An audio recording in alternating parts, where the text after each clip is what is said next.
This film came to me in rough shape, scratched, faded, and nearly forgotten. But beneath the wear is a rare glimpse of Napa Valley in the 1950s, long before the world knew it as wine country. Back then it was quieter, more rural, and full of everyday people making their own fun. You'll see friends gathered outdoors, laughing, teasing, and yes, drinking. Not the polished wine tastings we think of today, but simple bottles of beer shared under the California sun. There's something honest about it that only shows up in home movies. As the reel goes on, watch how the landscape shifts, rolling hills, dusty roads, and early hints of a valley that would one day become famous. These are the moments that make restoring old film worth it.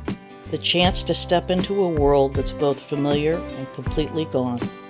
Toward the end, two men sit down for a game of poker.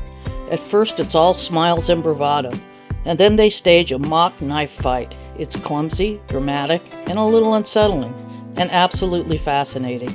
You can feel the line between play and performance blur, the way people sometimes act differently when a camera is rolling.